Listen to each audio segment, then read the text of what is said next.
Hello students, आज मैं part 3 upload कर रही हूँ challenges to and restoration of Congress system का। इससे पहले मैंने पार्ट 1 और पार्ट 2 की इसी चैप्टर से रिलेटेड वीडियो अपलोड कर दी है। आज हम पढ़ने वाले हैं फोर्थ जनरल इलेक्शन में क्या हुआ था। फोर्थ जनरल इलेक्शन हुआ 1967 में।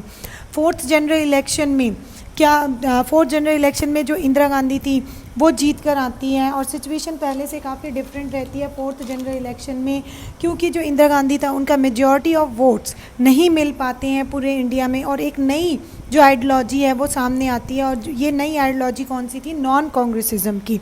तो यहाँ पे 1 नंबर का क्वेश्चन आ सकता है कि नॉन कांग्रेसिज्म क्या है। ये एक पॉलिटिकल आइडियोलॉजी है जिसको इंट्रोड्यूस्ड किया था सोशलिस्ट लीडर राम मनोहर लोहिया ने। ठीक है, एंटी कांग्रेस आइडियोलॉजी थी। जो इनका मेन मोटिव क्या था कि जो कांग्रेस है उसको पावर में नहीं रहने देना। जो अपोजिशन पार्टीज हैं इन्होंने मिलके अपना एक ग्रुप बनाया था और इसी को क्या कहा गया? Non Congressism. इस आइडियोलॉजी को इंट्रोड्यूस किया था राम मनोहर लोहिया ने। तो यहाँ 1 नंबर का क्वेश्चन ये आ सकता है कि नॉन कांग्रेसिज्म की आइडियोलॉजी या विचारधारा क्या है और इसे किसने इंट्रोड्यूस किया। तो यहाँ पे एक क्वेश्चन और बनता है और क्वेश्चन है why 1960s were labelled as a dangerous decade. 1960 को खतरनाक दशक क्यों कहा जाता है, इसको डेंजरस डेकेड क्यों कहा जाता है? तो इसके कई सारे रीजंस हैं। पहले तो यहाँ पे 2 प्रोमिनेंट लीडर जो कि जवाहरलाल नेहरू और लाल बहादुर शास्त्री की डेथ हो जाती है। जवाहरलाल नेहरू 1962 में अपने देश के 3rd जनरल इलेक्शन में प्रधानमंत्री बने थे। 1962 से 64 तक ये प्रधानमंत्री रहे और 1964 में इनकी डेथ होने के कारण लाल बहादुर शास्त्री को अपने देश का प्रधानमंत्री बनाया जाता है। 66 में लाल बहादुर शास्त्री की भी ताशकंद एग्रीमेंट के दौरान क्या हो जाती है? डेथ हो जाती है, जिसके कारण अब फिर नई सक्सेसर की समस्या उत्पन्न होती है, प्रॉब्लम आती है। तो यहाँ पे नई सक्सेसर के रूप में 1 साल के लिए कौन आती है? इंदिरा गांधी जी को एज अ पीएम अपॉइंट किया जाता है। इसके बाद इंडिया ने इस एरा में 2 वॉर्स को फेस किया। 2 वॉर्स कौन से थे? India China war 1962, India Pakistan war 1965। इसके कारण भी जो इंडिया की इकोनॉमिक सिचुएशन है बहुत ही ज़्यादा ख़राब हो जाती है, इसीलिए इस एरा को क्या कहा जाता है? डेंजरस डेकेड कहा जाता है। इन 2 प्रॉब्लम्स के अलावा और भी बहुत सारी प्रॉब्लम थी, जैसे इकोनॉमिक प्रॉब्लम, फूड क्राइसिस आ गया, इकोनॉमिक प्रॉब्लम हो गई, फॉरेन एक्सचेंज डिक्रीज़ हो गया, मिलिट्री एक्सपेंडिचर बढ़ गया था। अब military expenditure because of these 2 Wars हमारा जो मिलिट्री में एक्सपेंडिचर था वो बढ़ गया था। हमारे जो देश के लीडर थे they were not very experienced to tackle these kinds of problem. Monsoon का फेलियर हो गया था, इसलिए एग्रीकल्चरल प्रोडक्शन क्या हो गया? लो हो गया। डीवैल्यूएशन ऑफ इंडियन रुपीज़, ये मोस्ट इंपॉर्टेंट थिंग इस एरा में ये हुई कि जो अपना इंडियन रुपीज़ की वैल्यू पहले $1 7 रुपीज़ का था उसको डीवैल्यू करके 5 रुपीज़ कर दिया गया, जिसका काफ़ी ज़्यादा विरोध किया गया इंडियन पॉलिटिशियंस के द्वारा। जो डिवैल्यूएशन ऑफ इंडियन रुपीज़ का किया गया उसके लिए इंक्रीज़ इन एसेंशियल कमोडिटीज़, जो अपनी डेली नीड्स की चीज़ें थी उसमें भी क्या हुआ?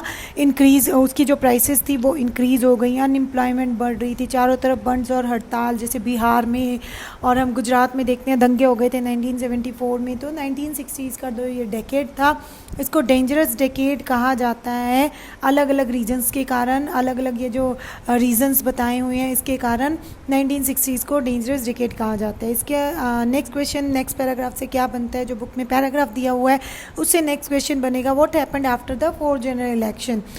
जो 4th जनरल इलेक्शन होता है उसके बाद क्या होता है? 4th जनरल इलेक्शन 1967 में होता है, इसका क्या रिजल्ट रहता है या क्या होता है? इलेक्शंस पूरी कंट्री में स्मूथली होते हैं, बट इसमें कांग्रेस को बहुत ही ज़्यादा सीवियर सेटबैक, मतलब काफ़ी बड़ा झटका लगता है कांग्रेस को इस इलेक्शन में, क्योंकि कांग्रेस सेंटर में का बहुत ही मुश्किल से अपनी सीट को मैनेज कर पाती है और काफ़ी सारे स्टेट्स में कांग्रेस क्या हो जाती है? हार जाती है। उसका जो डोमिनेशन चला आ रहा था वो कई स्टेट्स में ख़त्म हो जाता है। मैनी लीडर्स जो कांग्रेस के होते हैं वो इलेक्शंस हार जाती हैं। Congress could not form government in states like Punjab, Haryana, Uttar Pradesh, Madhya Pradesh, Bihar, west Bengal, Orissa, Madras and Kerala. इन स्टेट्स में कांग्रेस अपनी गवर्नमेंट नहीं बना पाती है और जिसके कारण एक फिनोमेना सामने आता है निकल के कॉलिजन गवर्नमेंट का। कॉलिजन गवर्नमेंट को हिंदी में कहते हैं गठबंधन की सरकार। कॉलिजन गवर्नमेंट का ये फिनोमेना सामने आता है आफ्टर 1967 इलेक्शन।